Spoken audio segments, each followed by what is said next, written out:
안녕하세요. 제 이름은 김성자라고 합니다. 정말 큰일 날 뻔했던 제 이야기 좀 들어주세요. 여보세요. 호식이니? 호식이지? 호식아, 너 어디야?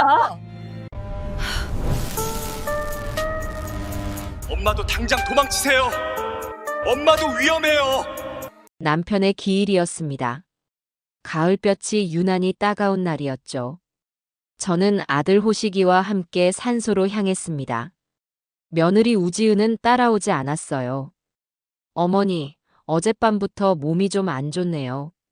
저는 집에서 쉴게요. 아침상에서 숟가락을 드는 둥 마는 둥 하더니 방으로 들어가 버렸습니다. 저는 아무 대꾸도 하지 않았어요. 오히려 그 편이 마음 편하다고 생각했습니다. 지은이가 따라 나서면 피곤한 일이 한두 가지가 아니었으니까요. 산을 오르려면 편한 신발을 신어야 하는데 지은이는 늘 구두를 고집했습니다. 벌레가 많다고 투덜대고 덥다고 짜증을 냈죠. 남편 기일에 와서까지 그런 모습을 보고 싶지 않았습니다. 차 안은 조용했어요. 호식이는 운전대를 잡은 채 앞만 보고 있었습니다. 호식아. 네, 엄마. 지은이 많이 아프다더냐? 그냥 좀 피곤한가 봐요. 아들의 목소리에 힘이 없었습니다. 요즘 들어 부쩍 어두워진 아들의 얼굴이 마음에 걸렸죠. 사업이 어렵다는 말은 들었지만 저렇게까지 기가 죽어 있을 줄은 몰랐습니다. 힘든 일 있으면 말하거라. 아니에요, 엄마. 별일 없어요. 호식이는 애써 웃어 보였습니다. 저는 더 묻지 않았어요. 그저 아들의 마른 어깨가 안쓰러울 뿐이었습니다. 산소에 거의 다다를 무렵이었습니다. 호식이의 휴대폰이 울렸죠. 아들은 화면을 흘깃 보더니 받지 않고 꺼버렸습니다. 전화 받지 않니? 아, 스팸 전화예요. 일하는 데서 온 전화면 어쩌려고. 괜찮아요. 급한 일 아니에요. 호식이는 억지로 말을 끊고 라디오 소리를 키웠습니다. 저는 창밖으로 고개를 돌렸습니다. 더 이상 대화가 이어지지 않았죠. 주차장에 차를 대고 예초기와 낫을 챙겨 들었습니다. 남편의 산소는 산 중턱쯤에 있었죠. 가파른 길을 오르는데 호식이가 제 손을 잡아주었습니다. 엄마 힘들지 않으세요? 괜찮다. 내가 다 할게요. 엄마는 저기 앉아 계세요. 산소에 도착하자마자 호식이가 예초기 시동을 걸었습니다. 부르릉 하는 소리가 조용한 산을 울렸습니다. 저는 돗자리를 펴고 앉아 땀을 뻘뻘 흘리는 아들의 뒷모습을 바라봤습니다. 참 착한 아들이었어요. 귀가 얇고 순에 빠져서 탈이었지만요. 저 녀석이 저 며느리를 만나 고생하는 걸 생각하면 속이 터졌습니다. 지은이는 호식이의 사업 자금이 필요할 때만 제게 살갑게 굴었습니다. 어머니, 호식 씨가 이번 일만 잘 되면 어머니께 2배로 갚을 거예요. 그렇게 제 상가 보증금을 빼서 사업에 보탠 것이 벌써 3번째였습니다. 엄마, 물 좀 주세요. 아들의 목소리에 저는 퍼뜩 정신을 차렸어요. 저는 보온병에 담아온 시원한 물을 건넸죠. 호식이는 물을 단숨에 들이켰어요. 한참 동안 잡초를 베고 주변을 정리했습니다. 무성했던 봉분 주위가 깨끗해졌어요. 이제 좀 낫네. 아버지가 시원하시겠어요. 가져온 과일과 포를 꺼내 간단히 상을 차렸습니다. 호식이와 나란히 절을 올렸죠. 여보, 호식이 좀 잘 좀 보살펴줘요. 저 녀석이 요즘 영 힘이 없네. 당신이라도 좀 도와줘요. 속으로만 남편에게 인사를 건넸습니다. 호식이는 한참 동안 엎드려 일어나지 않았습니다. 무슨 생각을 하는지 알 수 없었죠. 모든 정리를 마치고 짐을 챙겨 일어섰습니다. 슬슬 내려가자. 네, 엄마. 호식이가 예초기를 메고 앞장서려던 참이었습니다. 아, 맞다. 호식이가 갑자기 주머니를 뒤졌습니다. 바지 주머니, 윗옷 주머니를 다급하게 훑었습니다. 왜 그러냐? 지갑을 차에 두고 왔나 봐요. 이런 정신하고는. 엄마, 먼저 내려가 계세요. 무거우니까 짐은 여기 두고요. 내가 금방 가지고 올게요. 같이 가자. 짐은 나눠 들면 되지. 아니에요, 엄마. 금방 갔다 올게요. 여기서 잠깐만 쉬고 계세요. 아들은 제 말을 듣지도 않고 가벼운 걸음으로 산길을 뛰어내려갔습니다. 저는 집 옆에 앉아 그늘에서 기다렸죠. 가을 산의 공기가 상쾌했습니다. 남편과 함께 이 산을 오르던 옛 생각이 잠시 났습니다. 10분이 지났습니다. 20분이 지났어요. 보통 걸음으로도 왕복 10분이면 충분한 거리였습니다. 아무리 천천히 걸어도 벌써 돌아왔어야 할 시간이었죠. 슬슬 이상한 생각이 들기 시작했습니다. 저는 휴대폰을 꺼내 아들에게 전화를 걸었어요. 신호음만 가고 받지를 않았습니다. 다시 걸었죠. 전화기가 꺼져 있어. 이번에는 아예 전원이 꺼져 있다는 음성이 나왔습니다. 가슴이 덜컥 내려앉았습니다. 저는 무거운 짐을 그대로 둔 채 산길을 급하게 내려갔습니다. 무릎이 시큰거렸지만 멈출 수 없었어요. 내려가는 내내 아들 이름을 불렀습니다. 호식아. 김호식. 아무리 불러도 대답이 없었습니다. 혹시 산길에서 발을 헛디딘 건 아닌지 주변 숲까지 살폈습니다. 아무런 흔적도 없었습니다. 드디어 주차장에 도착했습니다. 그런데 주차장이 텅 비어 있었어요. 우리가 타고 왔던 아들의 검은색 승용차가 보이지 않았습니다. 이게 무슨 일이지? 저는 주차장 관리실로 뛰어들어갔습니다. 안에는 나이든 관리인 한 분이 라디오를 듣고 있었습니다. 사장님, 혹시 여기 있던 검은색 차 못 봤어요? 웬 차요, 할머니? 아까 우리 아들이 내려왔을 텐데요. 글쎄, 내가 화장실 다녀온 사이에 차 한 대 급하게 빠져나가긴 하던데. 그게 누군지 내가 어찌 알아요? 심장이 미친 듯이 뛰었습니다. 저는 다리가 풀려 그 자리에 주저앉을 뻔했습니다. 정신을 차려야 했습니다. 저는 떨리는 손으로 며느리 지은에게 전화를 걸었습니다. 몇 번이나 신호가 가고 나서야 며느리가 전화를 받았습니다. 애미야. 네, 어머니. 벌써 다녀오셨어요? 지은의 목소리는 너무나 평온했습니다. 방금 잠에서 깬 듯한 목소리였죠. 호식이 너한테 연락 없었니? 호식 씨요, 무슨 일 있으세요? 차가 없어졌다. 호식이도 없어. 제 목소리가 심하게 떨려 나왔습니다. 네, 그게 무슨 말씀이세요? 지갑 가지러 내려간 애가 차랑 같이 없어졌어. 수화기 너머로 지은이가 숨을 들이켜는 소리가 났습니다. 어머니, 혹시 호식 씨가 말 안 하고 어디 간 거 아니에요?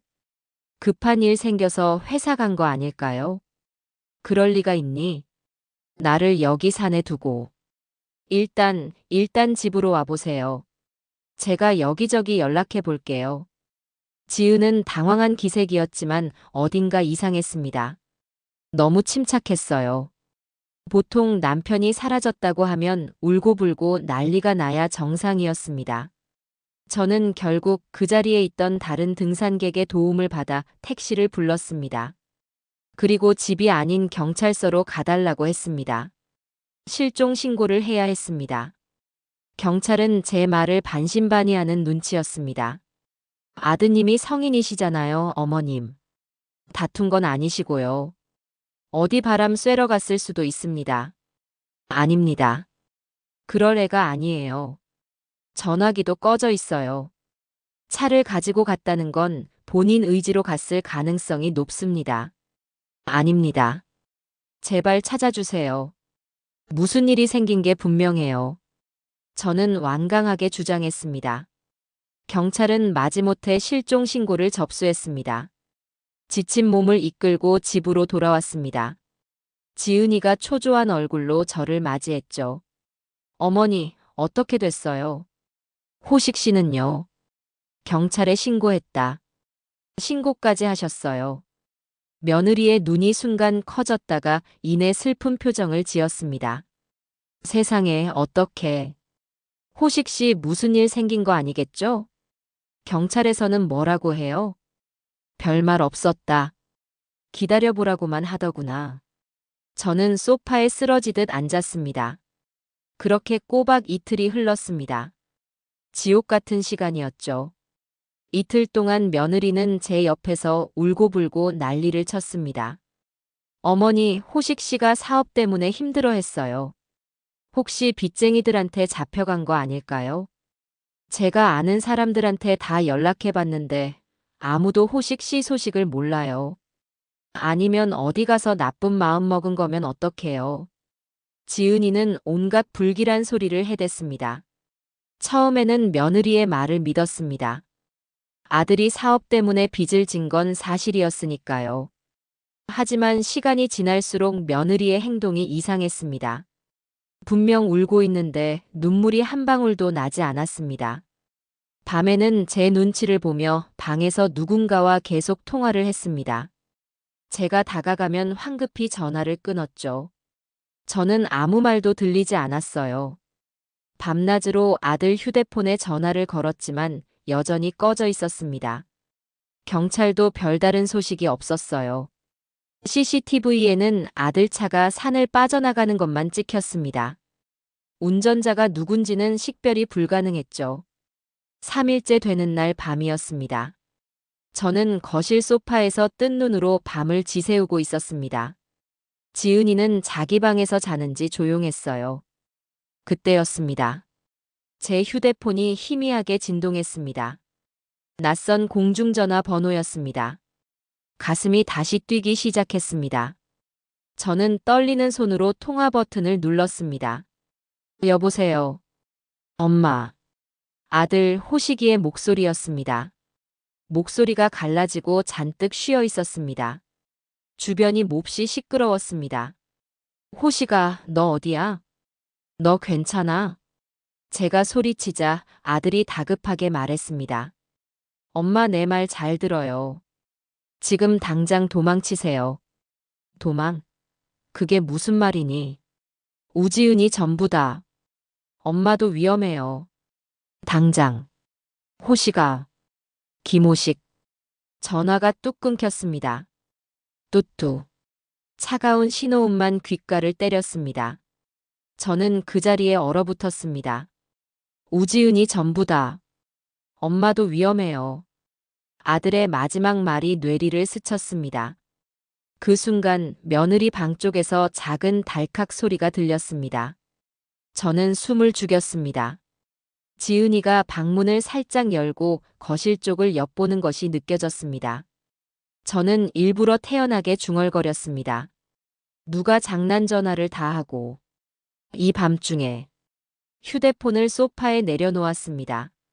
심장이 터질 것 같았지만 저는 천천히 일어섰습니다. 화장실에 가는 척 복도를 걸었습니다. 지은의 방 문틈이 조용히 닫히는 것을 확인했습니다. 그제야 모든 조각이 맞춰졌습니다. 벌초에 오지 않겠다던 며느리. 너무나 침착했던 며느리.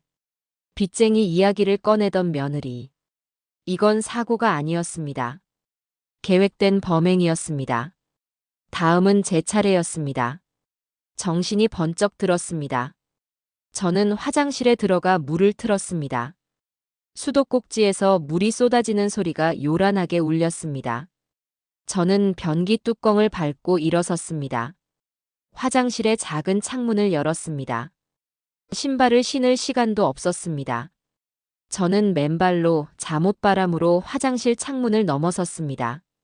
화장실 창틀에서 뛰어내렸어요. 쿵 하는 소리와 함께 발바닥에 날카로운 아픔이 전해졌습니다. 새벽의 차가운 공기가 잠옷을 뚫고 들어왔어요. 빌라 1층이라 다행이었습니다. 발바닥을 보니 뾰족한 돌에 긁혀 피가 조금 났습니다. 하지만 아픔을 느낄 새가 없었죠. 정신없이 화단 덤불 뒤로 몸을 숨겼어요. 심장이 입 밖으로 튀어나올 것 같았습니다. 그때였습니다. 익숙한 자동차 엔진 소리가 골목 어귀에서 들려왔습니다. 며느리 지은이의 차였습니다. 저는 덤불 속에서 숨을 죽였습니다. 차가 우리 집 현관 앞에 멈춰 섰습니다. 지은이가 운전석에서 내렸어요. 조수석에서도 낯선 남자가 내렸습니다. 검은 옷을 입은 덩치 큰 남자였죠.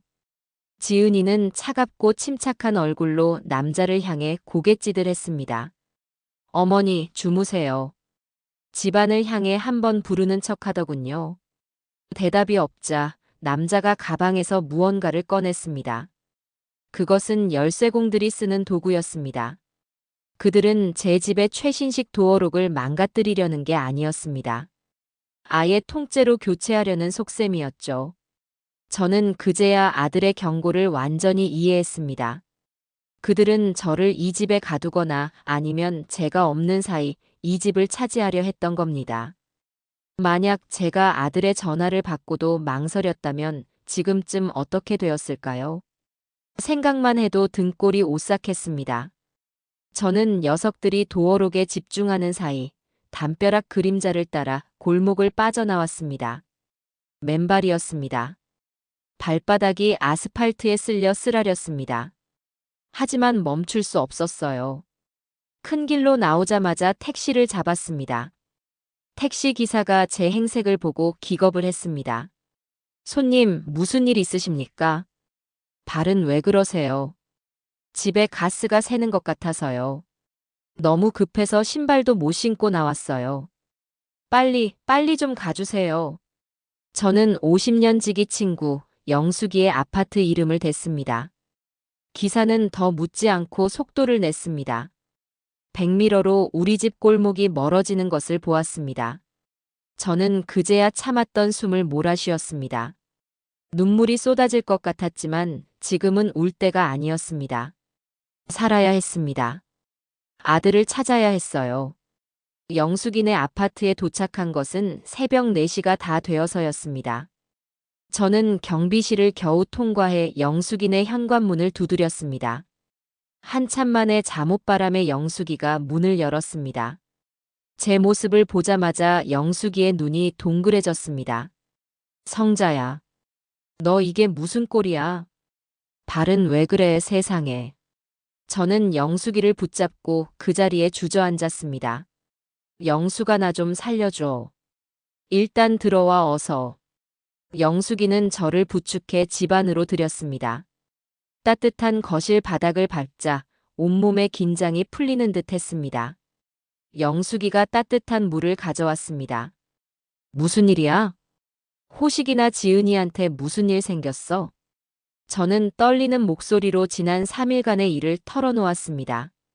아들의 실종, 며느리의 이상한 태도, 방금 전의 전화, 그리고 맨발로 탈출하기까지. 이야기를 듣는 내내 영숙이의 표정이 굳어갔습니다. 그럴 수가. 지은이가 그 착해 보이던 애가. 착한 게 아니었어. 전부 연기였어. 영숙아, 나 무서워. 호식이 어떡해. 진정해, 성자야. 일단 발부터 치료하자. 영숙이는 구급상자를 가져와 제 발의 상처를 소독하고 붕대를 감아주었습니다. 그리고 이거 입어. 영숙이가 자기 옷 중에서 편한 겉옷과 바지를 꺼내주었습니다. 날 밝으면 다시 생각해보자. 일단 여기서 좀 쉬어. 아니, 지금 쉬면 안 돼. 날이 밝으면 개들이 날 찾으러 다닐 거야. 내가 사라진 걸 알면 가만히 있지 않을 거야. 그럼 어떡할 건데? 경찰에 가야지. 아니, 경찰에 가면 안 돼. 왜? 신고해야지. 지은이가 날 치매 환자로 몰고 갈지도 몰라. 아들을 내가 숨겼다고 할지도 모른다고. 호식이가 걔들 손에 있는데. 영숙이는 제 말에 입을 다물었습니다. 사태가 생각보다 훨씬 심각하다는 것을 깨달은 듯 했죠. 성자야, 그럼 일단 너희 집 상황이라도 좀 보자. 너희 집 골목에 CCTV 있지. 경비실에 아는 사람이 있어. 가서 보자. 걔들이 지금 뭘 하는지. 우리는 다시 집을 나섰습니다. 영숙이가 자기 아들 운동화를 신겨주었습니다. 발이 퉁퉁 부어 신발이 겨우 들어갔습니다. 영숙이는 아파트 경비실로 저를 데려갔습니다. 다행히 영숙이와 안면이 있는 경비 반장님이 근무 중이었죠. 반장님, 저기 우리 친구 집 골목 CCTV 좀 볼 수 있을까요? 무슨 일 있으신데요? 집에 도둑이 든 것 같아서요. 경비 반장님은 흔쾌히 모니터를 돌려주었습니다. 우리는 새벽 3시 50분경에 화면을 돌려봤습니다. 선명하게 찍혔습니다. 지은이의 차가 멈춰 서고 낯선 남자가 내렸습니다. 그들은 현관 도어록을 부수는 게 아니었습니다. 가져온 새 도어록으로 아예 교체하고 있었습니다. 작업은 아주 능숙하고 빨랐습니다. 10분도 채 걸리지 않았죠. 그동안 지은이는 팔짱을 낀 채 주변을 망보고 있었습니다. 그 모습이 어찌나 차갑고 무섭던지 제가 알던 며느리가 아니었습니다. 도어록 교체가 끝나자 지은이가 자기 지문으로 문을 열고 들어갔습니다. 남자도 따라 들어갔죠. 제 집이, 남편과 제 평생이 담긴 그 집이 그렇게 낯선 자들에게 점령당했습니다. 저런 것들을 봤나. 영숙이가 주먹을 부들부들 떨었습니다. 저것들 당장 신고해야. 아니, 기다려. 저는 영숙이의 팔을 잡았습니다.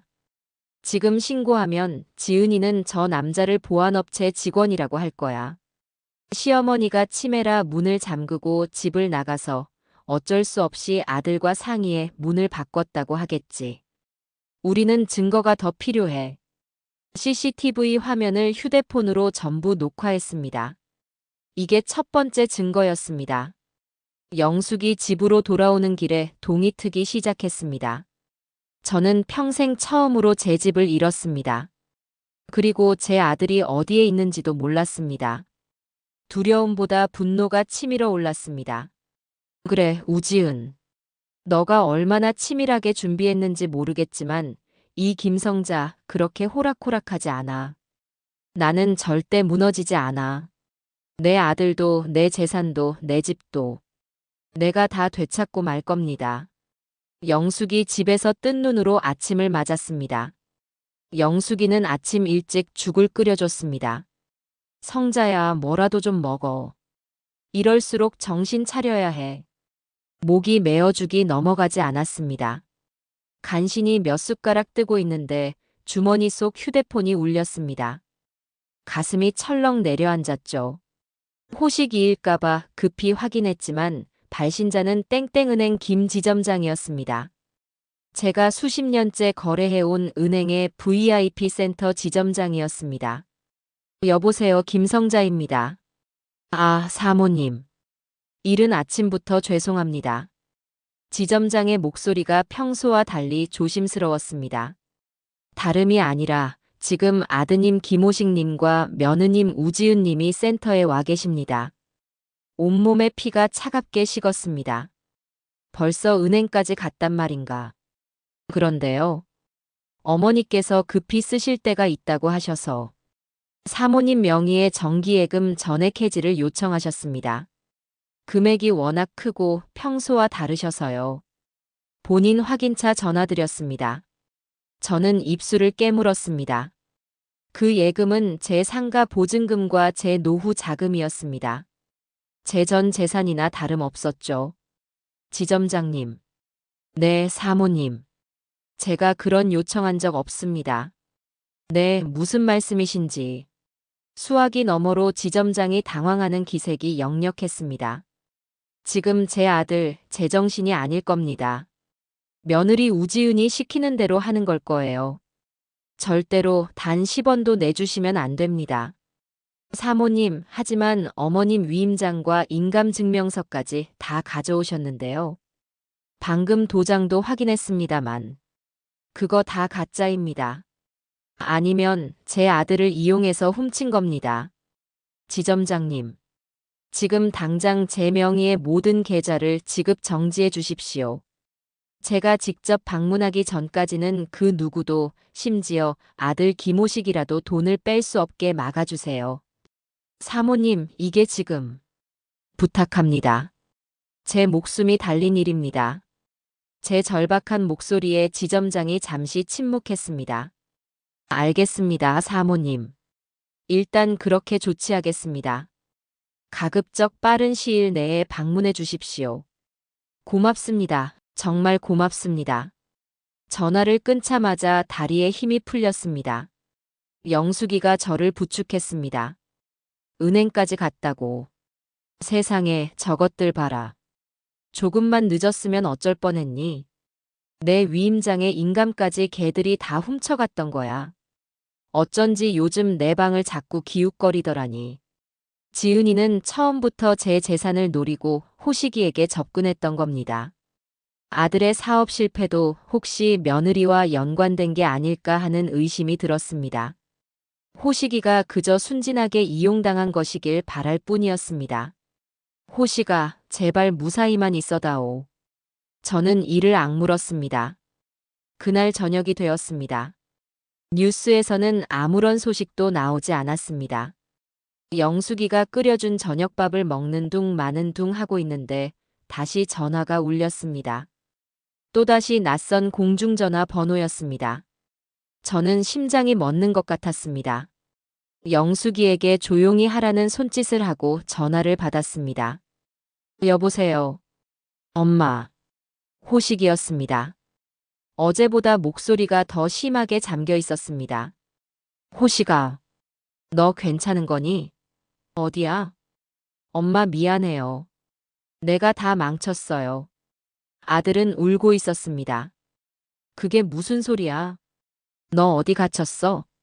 지은이가 내 도장으로 내 회사 다 넘겼어요. 나 횡령범 됐어요. 뭐라고? 지은이가 준 서류가. 그게 회사 양도 계약서였어요. 나는 투자 계약서인 줄 알았어요. 호식이의 말은 충격적이었습니다. 며느리가 아들 몰래 회사를 빼돌린 것이었습니다. 그뿐만이 아니에요, 엄마. 사채 빚을 내 이름으로 잔뜩 냈어요.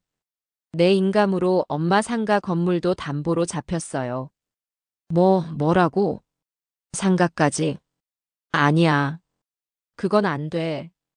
그 상가는 내 명이야. 엄마, 내가 전에 엄마 심부름한다면서 인감증명서 떼어놓은 게 있었어요. 지은이가 그걸로. 저는 하늘이 무너지는 것 같았습니다. 은행의 예금은 막았지만 이미 상가까지 손을 썼을 줄은 몰랐습니다. 아들은 제 재산을 지키려던 게 아니라 이미 며느리의 공범이 되어 있었던 겁니다. 물론 속아서 한 일이겠지만요. 호식아, 엄마 걔네 혼자가 아니에요. 무슨 소리야? 조직이에요. 나 같은 사람들을 노리는 전문 조직이에요. 처음엔 빚 갚아준다고 해서 시키는 대로 했는데 이제 날 가둬놓고 엄마 재산까지 다 뺏으려고 해요. 나 무서워요, 엄마. 여기서 꺼내주세요. 아들의 울부짖음과 함께 전화가 또 끊겼습니다. 저는 휴대폰을 쥔 채 그 자리에 망연자실했습니다. 영숙이가 제 어깨를 잡았습니다. 성자야, 정신 차려. 이게 다 무슨 소리야? 상가가 넘어갔대. 호식이가 빚 때문에. 내 아들이 나한테. 눈물이 앞을 가렸습니다. 하지만 지금 무너질 수는 없었습니다. 이건 단순한 가족 간의 갈등이나 재산 다툼이 아니었습니다. 며느리가 아니라 우지은이라는 악마가 이끄는 범죄 조직이었습니다. 그들은 호식이를 인질로 잡고 이미 빼앗을 수 있는 것은 다 빼앗았습니다. 그리고 마지막 남은 제 예금을 노렸던 겁니다. 제가 집에서 도망친 것을 알면 그들은 이제 무슨 짓을 할까요? 호식이를 가만두지 않을 겁니다. 그리고 저를 찾기 위해 혈안이 될 겁니다. 저는 주먹을 꽉 쥐었습니다. 분노가 온몸을 휘감았습니다. 그래, 조직이라고. 얼마나 대단한 조직인지 내가 한번 상대해주지. 내 아들을 망가뜨리고 내 평생을 앗아가려고 해. 절대 용서할 수 없었습니다. 저는 당장 움직여야 했습니다. 당장 경찰서 가자, 성자야. 영숙이가 제 외투를 챙기며 말했습니다. 이건 사람을 붙잡아 억류한 거야. 상가 사기까지. 이 정도면 경찰이 움직일 수밖에 없어. 저는 고개를 가로저었습니다. 영수가 지금 경찰서로 가면 안 돼. 왜? 호식이가 위험해서 그래. 그것도 있지만 우리가 진다는 게 무슨 소리야? 너가 피해자인데. 내가 지금 이 꼴로 경찰서에 가서 며느리가 범죄 조직이고 아들을 끌고 갔다고 말하면 경찰이 믿을까? 영숙이는 대답하지 못했습니다. 우지은은 이미 모든 준비를 마쳤을 거야. 경찰이 자기한테 연락하면 눈물 콧물 쏟으면서 이렇게 말하겠지. 우리 어머니가 충격으로 정신이 오락가락하세요. 아들이 사업 실패로 힘드니까 그걸 다 며느리 탓으로 돌리세요. 아들은 지금 충격받아서 요양원에 쉬러 갔는데 그걸 오해하세요? 말도 안 돼. 호식이가 전화했잖아. 그 전화 증거가 될까? 공중전화야. 발신자 추적도 안 돼. 녹음도 못했어. 오히려 며느리는 어머니가 아들 목소리 환청을 듣는다고 몰아붙일 거야. 저는 냉정하게 상황을 판단했습니다. CCTV는 그건 시어머니가 집을 나가서 도어록 바꾼 거라고 둘러대면 그만이야. 은행 전화는 어머니가 노후 자금 주신다고 약속했던 건데 갑자기 변심하셨다고 하겠지. 결정적으로 걔들 손에는 호식이가 있어. 호식이한테 약을 먹여서라도 엄마가 이상해요 한마디만 하게 만들면 나는 재산 뺏길까봐 아들까지 정신병자 만드는 노망난 노인네가 되는 거야. 영숙이는 제 말을 듣고는 얼굴이 하얘졌습니다.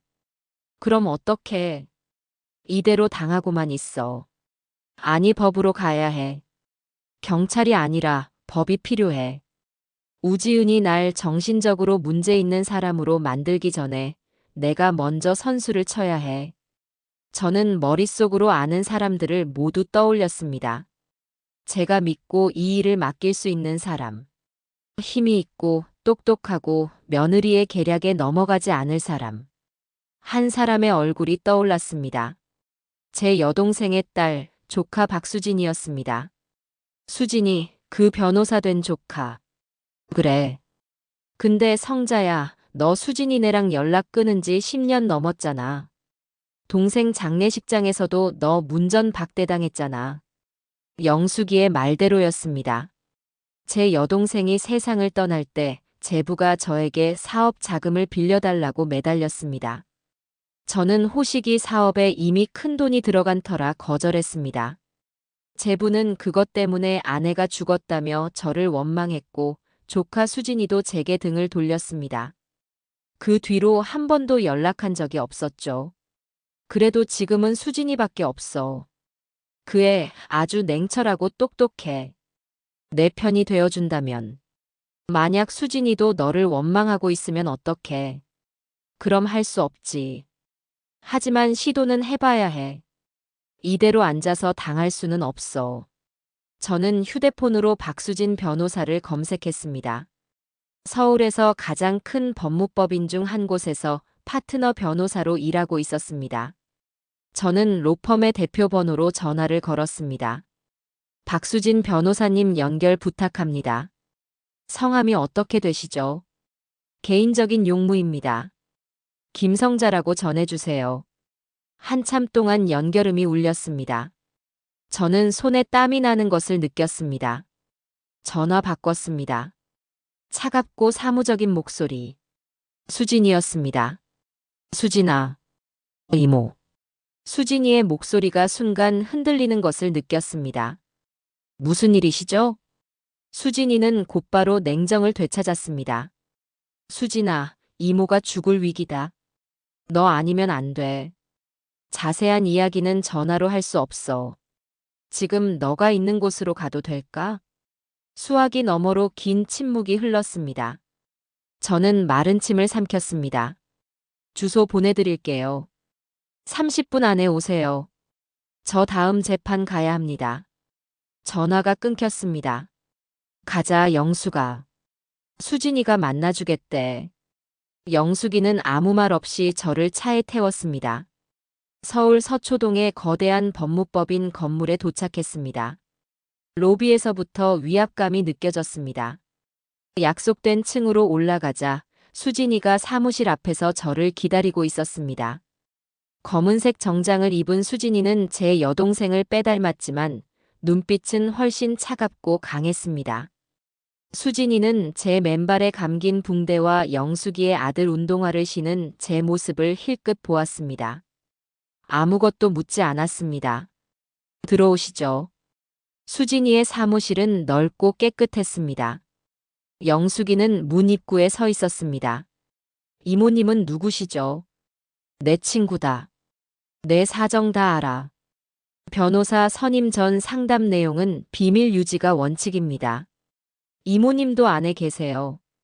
수진이는 영숙이에게도 자리를 권했습니다.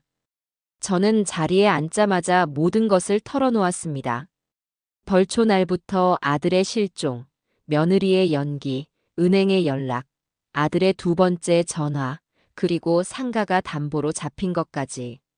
CCTV 녹화 영상도 보여주었습니다. 수진이는 단 한 번도 제 말을 끊지 않았습니다. 표정 변화 없이 제 이야기와 영상을 끝까지 지켜봤습니다. 제 이야기가 모두 끝났습니다. 수진이는 한참 동안 창밖을 바라보더니 저를 똑바로 쳐다봤습니다. 이모, 상황이 아주 안 좋습니다. 이건 단순한 사기 사건이 아니에요. 조직적인 범죄입니다. 며느리 우지은은 아마 본명도 아닐 겁니다. 이모 말씀대로 지금 경찰서로 가는 건 바보 같은 행위입니다. 수진이는 정확하게 핵심을 짚었습니다. 놈들이 노리는 건 성년 후견 개시 심판일 겁니다. 이모를 정신적으로 사물을 처리할 능력이 지속적으로 결여된 사람으로 만들려는 거예요. 호식이 오빠를 앞세워서요. 판사가 이모님에게 정신 감정을 명령하는 순간 게임은 끝납니다. 놈들이 매수한 의사가 이모님에게 중증 치매 판정이라도 내리면 이모님은 모든 재산에 대한 권리를 잃고 정신병원에 갇히게 될 겁니다. 그럼 난 어떡해? 아들은 시간 문제입니다. 우리가 먼저 선수를 쳐야 합니다. 이모님의 재산에 그 누구도 손댈 수 없게 원천 봉쇄해야 합니다. 수진이의 눈빛이 얼음장처럼 차가워졌습니다. 아버지 돌아가실 때 이모 많이 원망하셨죠. 그랬지. 저는 아버지랑 다릅니다. 저는 돈 때문에 가족이 망가지는 것도 싫지만 이렇게 대놓고 사기치는 것들은 더 못 봅니다. 수진이가 서류철을 꺼내 들었습니다. 이모, 이 사건 제가 맡겠습니다. 지금 당장 하셔야 할 일이 있습니다. 저는 그제야 희미한 빛을 보았습니다. 수진이는 저를 구해줄 유일한 동아줄이었습니다. 뭐든 하마. 시키는 대로 다 할게. 내 아들 호식이만 구해준다면. 호식이 오빠는 그 대가를 치러야 할 겁니다. 하지만 이모의 재산은 제가 지켜드리죠. 수진이의 단호한 말에 저는 다시 일어설 힘을 얻었습니다. 수진이의 사무실은 거대한 성체 같았습니다. 저는 그곳에서 처음으로 희망을 보았죠. 이모, 지금부터는 속도전입니다. 수진이가 인터폰으로 누군가를 불렀습니다. 곧이어 다부진 인상의 중년 남자가 사무실로 들어왔어요. 황 실장입니다. 인사하세요. 제가 가장 신뢰하는 분입니다. 탐정, 뭐 그런 일 하시는 분이죠. 황 실장이라는 분은 저와 영숙이에게 가볍게 목례를 했습니다. 이모, 황 실장님께는 제가 이미 기본 정보를 공유했습니다. 며느리 우지은, 그리고 아들 김호식 씨의 행방입니다. 황 실장이 입을 열었습니다. 사모님, 며느님 되시는 분의 뒤를 캐는데 시간이 좀 걸렸습니다. 왜요? 그 애가 뭘 숨겼나요? 숨겼다기보다 아예 존재하지 않는 기록입니다. 그게 무슨 말이에요? 우지은이라는 이름은 정확히 3년 전에 개명한 이름입니다. 그 전의 행적은 출생기록 외에는 아무것도 없습니다. 깨끗하게 지워져 있었죠. 역시 수진이의 예상이 맞았습니다. 그럼 가명이나 마찬가지군요. 네, 전문적으로 신분 세탁을 한 것으로 보입니다. 그럼 호식이는? 우리 아들은요? 아드님 휴대폰 위치는 어제 그 공중전화 이후로 완전히 끊겼습니다. 아마 폰을 뺏기거나 버려진 듯 합니다. 하지만 그 공중전화 위치가 경기도 외곽의 한적한 곳이었습니다. 그 주변을 이 잡듯이 뒤지고 있습니다.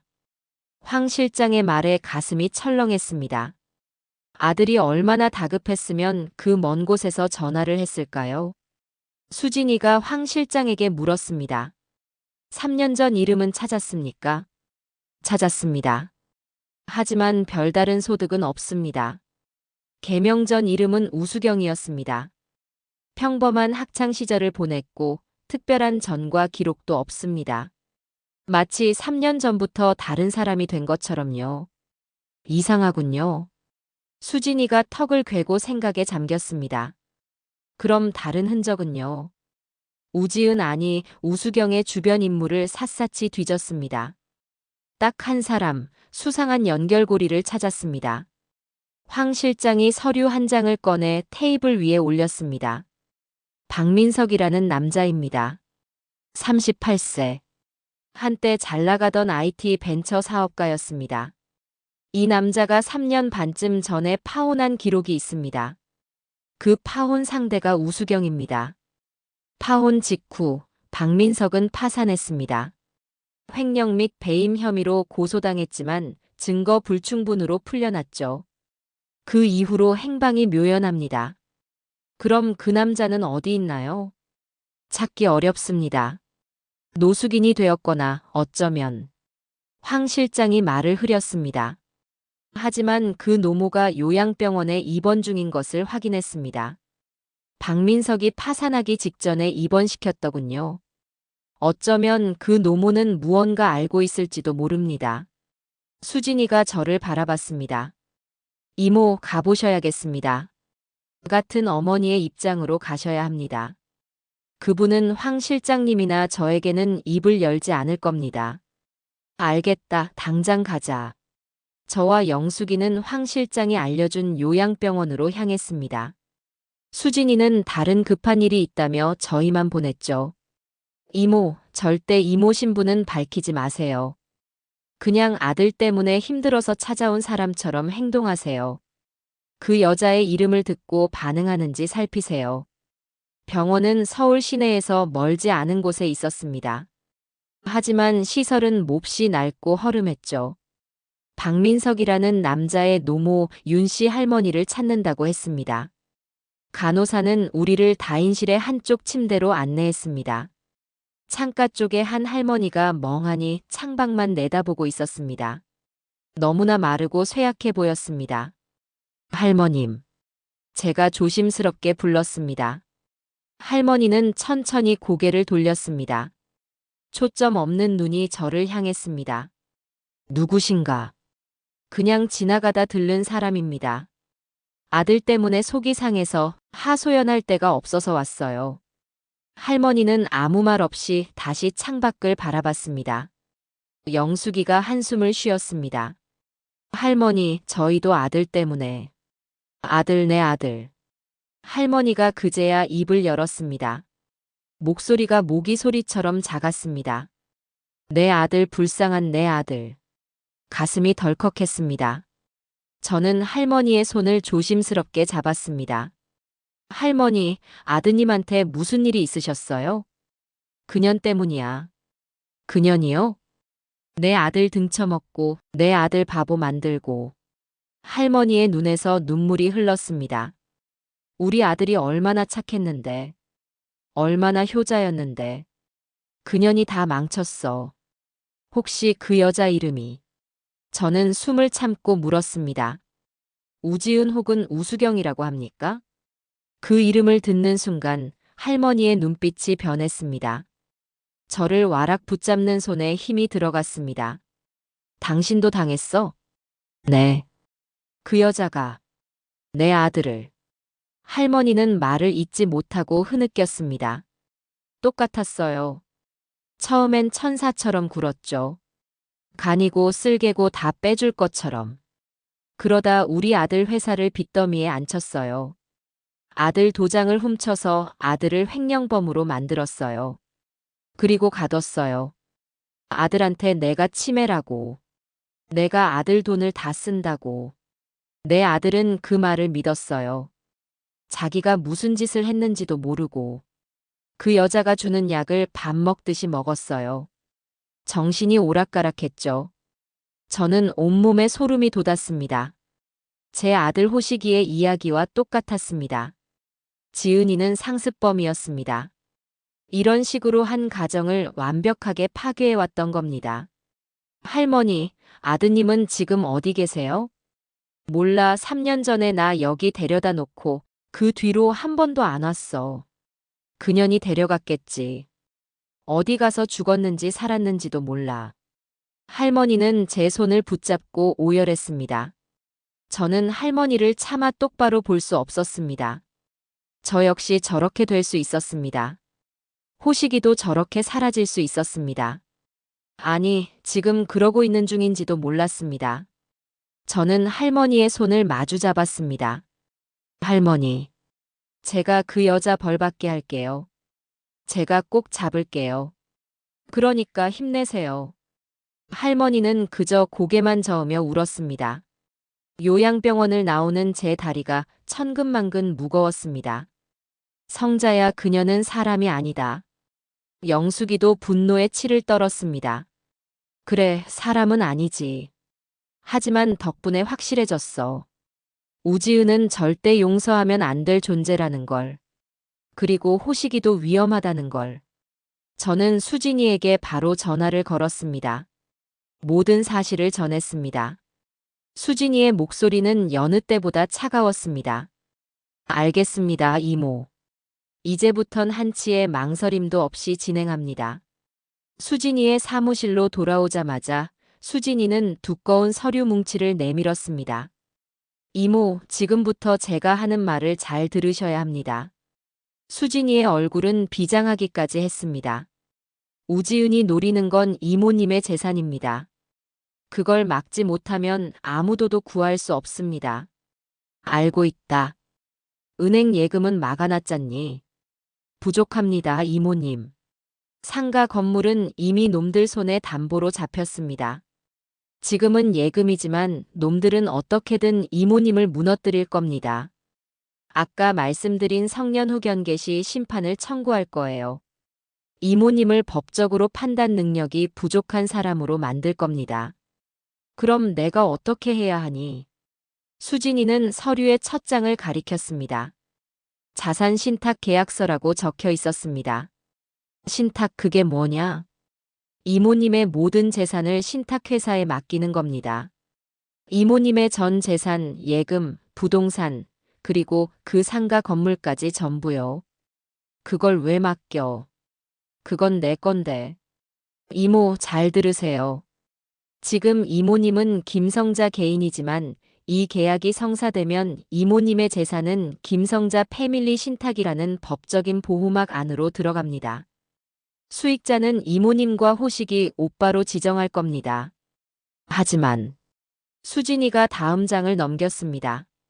관리 및 처분 권한은, 즉 돈을 빼거나 재산을 팔 수 있는 권한은 이모님이 아니라 신탁사와 제가 공동으로 갖게 됩니다. 저는 눈을 크게 떴습니다. 그럼 나도 내 돈을 마음대로 못 쓴다는 말이니? 네, 저와 신탁사의 공동 승인 없이는요. 그건 나도 믿지 못하겠다는 거냐? 반대입니다, 이모. 이모님을 완벽하게 보호하기 위한 조치입니다. 만약 놈들이 이모님을 협박해서 도장을 찍게 한다 해도 소용없습니다. 제 승인이 없으면 무효니까요. 놈들이 호식이 오빠를 협박해도 마찬가지입니다. 심지어 법원에서 이모님에게 판단 능력이 부족하다는 판정을 내려도 이 신탁 재산은 법원조차 함부로 처분할 수 없습니다. 이모님을 위한 완벽한 방패막이가 되는 겁니다. 저는 수진이의 말을 듣고서야 그 의미를 깨달았습니다. 내 모든 재산을 내 손에서 떠나보내야만 역설적으로 내 재산을 지킬 수 있다는 말이었습니다. 이모, 망설일 시간 없습니다. 놈들이 법원에 서류를 접수하기 전에 우리가 먼저 이 신탁을 등기해야 합니다. 알겠다 하자. 하지만 호식이는 어떻게 되니? 호식이 오빠도 수익자에 포함됩니다. 호식이 오빠가 돌아와도 혼자서는 돈을 못 씁니다. 그 아이가 또다시 우지은 같은 여자에게 속아 넘어가는 일을 막는 겁니다. 이건 이모님뿐만 아니라 호식이 오빠도 지키는 길이에요. 저는 더 이상 망설일 이유가 없었습니다. 필요한 서류는 다 가져왔습니다. 여기 서명하시죠. 저는 수진이가 내민 수십 장의 서류에 도장을 찍고 서명했습니다. 제 평생을 바쳐 이룬 모든 것이었습니다. 그것을 조카의 손에 맡기는 순간이었습니다. 영숙 이모님, 증인으로 서명 부탁드립니다. 영숙이도 떨리는 손으로 서명을 했습니다. 이제 은행과 등기소로 가겠습니다. 수진이는 곧바로 저희를 데리고 은행의 신탁부로 향했습니다. 은행 지점장은 수진이가 내민 서류들을 보고 놀라는 눈치였지만 변호사와 함께 온 저를 보고 군말 없이 업무를 처리했습니다. 제 모든 예금 통장이 해지되고 김성자 패밀리 신탁 명의의 새 통장으로 이전되었습니다. 곧바로 등기소로 향했습니다. 담보로 잡혔다는 상가 건물. 이모, 걱정 마세요. 놈들이 담보로 잡았어도 그건 불법 사문서 위조입니다. 신탁 등기를 먼저 완료하면 놈들이 그 담보를 실행할 수 없습니다. 우리가 소송에서 이길 수 있어요. 모든 서류 접수가 끝났습니다. 등기소 밖으로 나오자 해가 뉘엿뉘엿 지고 있었습니다. 온몸에 힘이 빠졌습니다. 이모, 이제 이모님은 빈털터리입니다. 수진이가 옅은 미소를 지으며 말했습니다. 하지만 가장 강력한 방패를 얻으신 겁니다. 이제 놈들은 아무것도 가져갈 수 없습니다. 돈줄이 막힌 놈들은 초조해지기 시작할 겁니다. 저는 텅 빈 주머니를 만져보았습니다. 이상하게도 마음이 편안했습니다. 첫 번째 반격이 시작된 것입니다. 영숙이 집으로 돌아왔습니다. 수진이는 며칠간은 절대 밖에 나가지 말라고 신신당부했습니다. 영숙이가 저녁상을 차려주었습니다. 성자야, 이제 한숨 돌리겠다. 아니, 이제 시작이야. 돈을 못 뺏어간 걸 알면 걔들이 호식이한테 무슨 짓을 할지 몰라. 그럼 어떡해? 기다려야지, 놈들이 먼저 움직이게. 저는 굳은 얼굴로 밥을 씹었습니다. 며칠 동안은 아무 연락도 없었습니다. 지은이도 아들도. 폭풍 전의 고요함처럼 불안했습니다. 황 실장도 아들의 행방을 찾지 못하고 있었습니다. 그렇게 사흘째 되는 날이었습니다. 제 휴대폰이 띠링 울렸습니다. 모르는 번호로 온 문자 메시지였습니다. 문자를 확인하는 순간 제 심장이 멎는 듯 했습니다. 며느리 우지은이었습니다. 어머니, 어디 계세요? 호식 씨가 많이 아파요. 어머니를 찾아요. 저는 휴대폰을 든 채 굳어버렸습니다. 영수가 문자 왔어. 영숙이가 달려와 제 휴대폰을 들여다봤습니다. 인연이 이제 와서. 뻔뻔하게 호식이 핑계를 대네. 저는 수진이에게 곧바로 전화를 걸어 문자 내용을 읽어주었습니다. 수진이는 아주 침착했습니다. 예상대로입니다, 이모. 놈들이 은행에 갔던 겁니다. 신탁으로 모든 게 묶인 걸 확인한 거죠. 돈줄이 막히니까 바로 호식이 오빠를 미끼로 쓰는 겁니다. 그럼 호식이가 정말 아픈 걸까? 거짓말일 겁니다. 이모님을 밖으로 끌어내려는 수작이죠. 절대 답장하지 마세요. 움직이지도 마세요. 하지만 이모, 놈들이 초조해졌다는 증거입니다. 우리가 이기고 있는 거예요. 수진이의 말에 애써 마음을 다잡았습니다. 하지만 아들이 아프다는 말에 가슴이 찢어지는 것 같았습니다. 그날 밤 두 번째 문자가 왔습니다. 어머니, 제발 전화 좀 받으세요. 호식 씨가 이상해요. 자꾸 헛소리를 해요. 이러다 정말 큰일 나겠어요. 병원비가 필요해요. 병원비. 결국은 돈 이야기였습니다. 저는 분노에 입술을 깨물었습니다. 아들을 저렇게 만들어 놓고 병원비를 달라니. 영숙이가 제 등을 두드려 주었습니다. 성자야, 속지 마. 전현이 하는 말 다 거짓말이야. 알아, 아는데. 내 아들이 저것들 손에 있는데. 내가.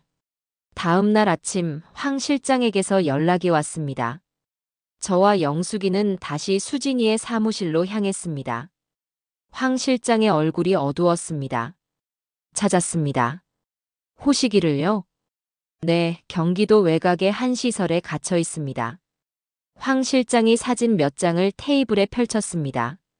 마음을 치유센터라는 간판이 걸린 2층짜리 건물이었습니다. 하지만 주변은 높은 담장으로 둘러싸여 있었고 창문에는 쇠창살이 박혀 있었습니다. 여기가 뭐 하는 곳이죠? 서류상으로는 사설 심리치료센터입니다. 하지만 실상은 불법 시설이죠. 우지은과 한패인자가 원장으로 있습니다. 제 사람들이 잠입해서 확인했습니다. 아드님 김호식 씨, 그곳 독방에 갇혀 있습니다. 상태는 어떤가요? 좋지 않습니다. 계속 잠만 자거나 횡설수설한다고 합니다. 황 실장의 말에 저는 눈앞이 캄캄해졌습니다. 요양병원에서 만났던 윤 씨 할머니의 아들, 박민석이 떠올랐습니다. 지은이는 호식이도 그렇게 만들고 있었습니다. 당장 쳐들어가서 구해내야 합니다. 제가 자리에서 벌떡 일어났습니다. 이모, 앉으세요. 수진이가 저를 제지했습니다. 지금 쳐들어가면 어떻게 되는지 아세요? 놈들은 환자가 난동을 부려서 보호조치 중이었다고 둘러댈 겁니다. 우린 불법 침입죄로 잡혀가고 놈들은 유유히 빠져나가겠죠. 그럼 어떡해? 내 아들이 저기서. 황 실장님, 그 센터 우지은 명의로 되어 있습니까? 아닙니다. 바지 사장 명의의 유령회사 소유입니다. 우지은과 직접적인 연결고리를 찾기 어렵습니다. 그렇겠죠. 그렇게 허술하게 처리했을 리가 없죠. 수진이가 잠시 생각에 잠겼습니다. 이모, 우지은의 두 번째 계획이 뭔지 알 것 같습니다. 두 번째 계획. 첫 번째 계획은 이모님 재산을 통째로 가로채는 거였습니다. 하지만 우리가 신탁으로 막았죠. 돈이 급해진 놈들이 호식이 오빠를 앞세워 병원비를 요구했지만 이모님이 응하지 않았습니다. 그럼 이제 놈들은 뭘 할까요? 모르겠다. 호식이 오빠를 정신질환자로 만들 겁니다. 저 센터에서 진료 기록을 조작하고 있겠죠. 약으로 호식이 오빠를 망가뜨린 뒤 법원에 성년후견인 지정을 신청할 겁니다. 남편이 정신적으로 무능력하니 아내인 자기가 법적 보호자가 되겠다고요. 그렇게 되면 어떻게 되는데? 호식이 오빠의 법적 대리인이 된 우지은이 수익자의 자격으로 신탁에 이의를 제기할 겁니다. 물론 쉽지 않겠지만 법정 공방이 아주 길고 지저분해지겠죠. 그 사이에 호식이 오빠는 저곳에서 완전히 망가질 겁니다. 저는 수진이의 말을 듣고 온몸이 떨렸습니다. 단순히 재산을 뺏기는 게 아니었습니다. 아들의 인생을 송두리째 파괴하려는 속셈이었습니다. 안 돼, 절대로 그렇게 둘 수 없어. 그럼 어떻게 해야 하니? 수진아. 방법은 하나입니다. 놈들을 그 센터 밖으로 끌어내야 합니다. 우지은과 그 원장놈이 제 발로 그곳을 비우게 만들어야 합니다. 어떻게? 더 큰 미끼가 필요합니다. 놈들이 이모님의 재산을 포기하고도 남을 만큼. 아주 달콤하고 아주 위험한 미끼 말입니다. 수진이의 눈이 번뜩였습니다. 저는 마른 침을 삼켰습니다. 그 미끼가 뭔데? 수진이가 제 쪽으로 몸을 기울였습니다. 이모, 혹시 이모부께서 남기신 유산 중에 공식적으로 신고되지 않은 그런 건 없나요? 예를 들면 금괴 같은 거요. 저는 수진이의 말을 즉각 이해했습니다. 없다, 그런 거. 알아요. 그러니까 지금부터 만드는 겁니다. 이 작전에는 이모님의 오랜 친구, 영숙 아주머니의 역할이 중요합니다. 내가 뭘 하면 되는데? 영숙이가 긴장한 얼굴로 물었습니다. 소문을 내주셔야 합니다. 그냥 소문이 아니라 아주 구체적이고 솔깃한 소문이어야 하죠. 우지은의 귀에 반드시 들어가게요. 수진이는 영숙이에게 정확한 지침을 내렸습니다. 아주머니께서 자주 가시는 미용실, 시장, 그리고 부동산. 특히 이모님이 건물을 가진 동네 부동산이 중요합니다. 거기서 이런 말씀을 하시는 겁니다. 수진이가 영숙이의 눈을 맞추고 또박또박 말했습니다. 첫째, 성자 걔가 요즘 정신이 나간 것 같아. 남편 산소 근처를 매일 어슬렁거린대. 둘째, 비밀인데 걔 남편이 죽기 전에 금괴를 수십 개 숨겨뒀다는 거야. 셋째, 성자가 아들한테 재산 다 뺏기고 지금 그 금괴 찾으려고 혈안이 됐어. 저는 수진이의 말에 감탄했습니다. 이 소문은 세 가지 효과를 동시에 노렸습니다. 첫째, 제가 사라진 이유를 금괴 때문이라고 설명합니다. 둘째, 우지은이 제 재산을 노렸다는 사실을 은근히 흘립니다. 셋째, 돈줄이 막힌 우지은에게 금괴라는 새로운, 더 큰 먹잇감을 던져줍니다. 내가 잘할 수 있을까? 영숙이가 주먹을 쥐었습니다. 하실 수 있어요. 이건 연기가 아닙니다. 친구분을 살리는 일입니다. 황 실장님, 저희 쪽 사람들도 바람을 좀 잡아주세요.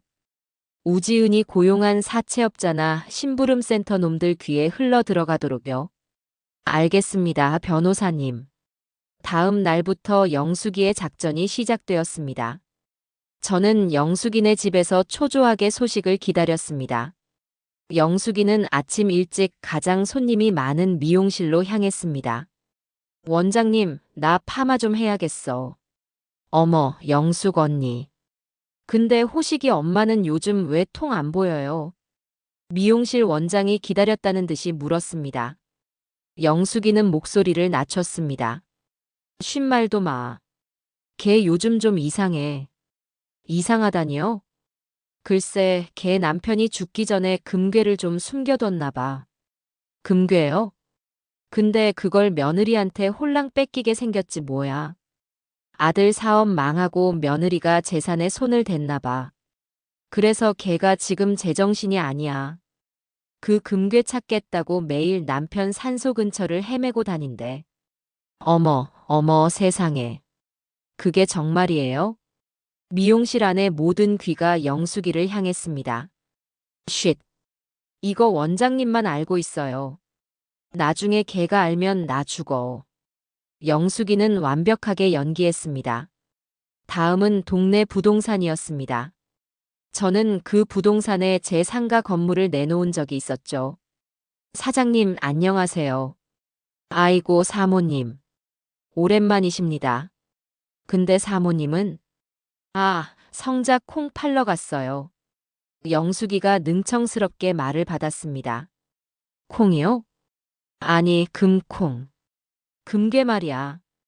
혹시 김 사모님이 상가 내놓는다는 말 없었어요? 아니요, 요즘 통 연락이 없으셔서. 무슨 일 있으십니까? 아들 내외가 속을 썩여서 돈이 급한가 본데. 이상한 소문이 돌더라고. 죽은 남편이 땅에 묻어둔 게 있다나. 에이, 설마요.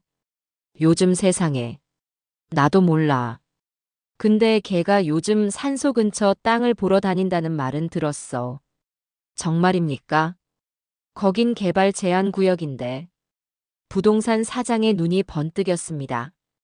금괴보다 땅에 관심이 생긴 듯 했죠. 하지만 그게 뭐든 상관없었습니다. 소문은 퍼지기 시작했습니다. 그날 저녁 황 실장에게서 연락이 왔습니다. 물었습니다. 수진이의 사무실에서 스피커폰으로 황 실장의 보고를 받았습니다. 우지은이 오늘 오후 남편분 산소 근처 부동산 몇 군데를 들렀습니다.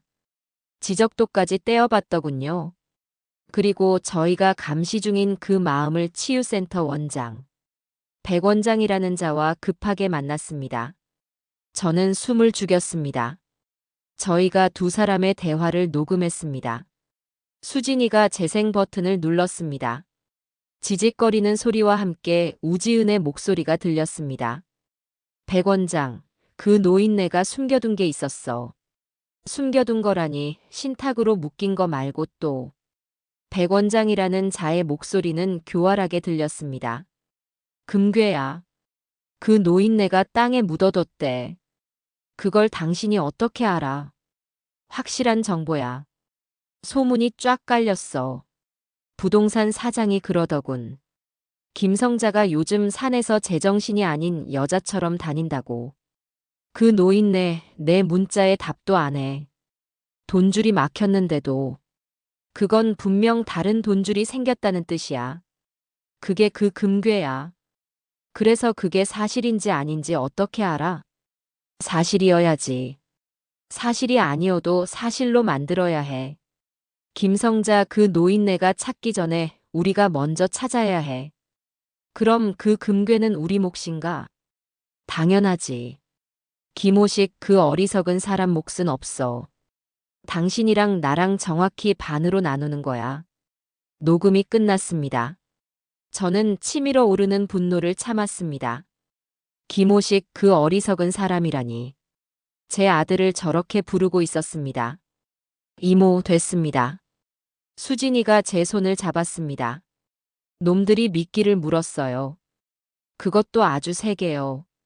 이제 호식이를 구할 수 있는 거니? 아직입니다, 이모. 이제 놈들 사이에 균열을 만들 차례입니다. 이 탐욕스러운 두 마리 짐승을 서로 싸우게 만들어야죠. 수진이의 계획은 한치의 오차도 없었습니다. 황 실장님, 그 백 원장이라는 자.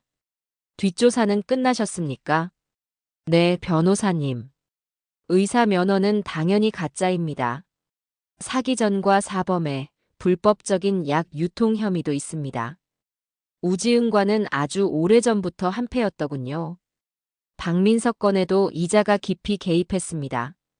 박민석을 폐인으로 만든 위험한 약을 공급한 게 바로 백 원장입니다. 그 말을 듣는 순간 호식이의 얼굴이 떠올라 피가 거꾸로 솟았습니다. 탐욕스럽고 의심 많은 전형적인 사기꾼입니다. 그럼 더 쉽죠. 수진이가 차갑게 말했습니다. 놈들은 지금 금괴 생각에 눈이 멀었습니다. 우지은은 백 원장을 이용해 금괴를 찾고 모든 죄를 뒤집어 씌울 생각일 겁니다. 백 원장도 마찬가지겠죠. 우리는 그 의심에 불을 붙이기만 하면 됩니다. 어떻게요? 백 원장에게 익명의 조력자가 접촉할 겁니다. 수진이는 황 실장에게 눈짓했습니다. 황 실장은 곧바로 사무실을 나가 대포폰을 이용해 백 원장에게 전화를 걸었습니다. 물론 저희는 스피커폰으로 모든 것을 듣고 있었습니다. 백 원장은 전화를 받지 않았습니다. 황 실장이 문자를 보냈습니다.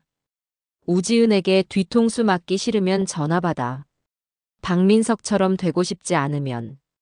1분도 되지 않아 백 원장에게서 전화가 걸려왔습니다. 누구요 당신? 백 원장의 목소리는 잔뜩 경계하고 있었습니다. 황 실장이 음성을 변조해 낮게 말했습니다. 우지은이 금괴를 찾으면 당신한테 나눠줄 것 같아. 무슨 금괴? 난 몰라. 시치미 떼지 마. 당신, 박민석은 어떻게 처리했는지 잊었어. 그 여자 원래 파트너 뒤통수 치는 게 전문이잖아. 당신은 꼬리 자르기 당할 거야. 모든 죄를 뒤집어 쓰고. 수화기 너머로 백 원장의 거친 숨소리가 들렸습니다. 당신 도대체 뭘 하는 거야? 당신 목적이 뭐야? 돈이야? 목적은 당신이랑 같아. 우지은이 망하는 거지. 하나만 알려주지. 김성자, 그 할머니 지금 산소 근처에 사람 풀었어. 뭐라고? 그 노인네가. 우지은은 당신더러 호식이나 잘 지키라고 하고 혼자 금괴 먹으러 갈걸. 그 여자가 지금 부동산 업자 끼고 땅 파볼 준비하고 있거든. 잘 생각해, 백 원장. 당신 몫은 없을 거야. 황 실장은 그 말만 남기고 전화를 끊었습니다. 됐습니다. 의심의 씨앗은 뿌려졌습니다. 수진이가 말했습니다. 이제 놈들이 어떻게 나오는지 지켜보죠. 황 실장의 감시팀은 센터와 우지은의 차에 모든 감청 장비를 설치해둔 상태였습니다. 아니나 다를까 30분도 되지 않아 우지은이 센터로 향했습니다. 백 원장이 부른 것이 틀림없었죠. 우리는 우지은의 차 안에서 벌어지는 대화를 실시간으로 들었습니다. 백 원장이 차에 타자마자 고성이 터졌습니다. 우지은, 당신 지금 나 속이고 있는 거 아니야? 백 원장, 그게 무슨 소리야? 갑자기 왜 이래? 금괴, 그거 정말 나랑 나눌 생각 맞아? 아니면 나 여기 처박아 두고 혼자 꿀꺽할 생각이야? 지금 그게 무슨 말이야? 우리가 몇 년째 파트너인데. 파트너? 박민석도 파트너였지. 우지은의 목소리가 순간 차가워졌습니다. 누가 당신한테 쓸데없는 소리 했어? 그건 알 거 없고. 김성자가 지금 산소에 사람 풀었다는 소리도 있어. 우리가 늦으면 금괴는 날아가는 거야. 진정해. 그 노인네가 사람 풀 돈이 어디 있어. 내가 다 막았는데. 신탁으로 묶은 건 예금이랑 상가지. 금괴는 아니잖아. 그걸로 사람 샀겠지. 당장 내일 가야겠어. 내일은 안 돼. 아직 산소 근처 지형도 파악이 안 됐어. 그럼 나 혼자 간다. 당신 몫은 없어. 제정신이야?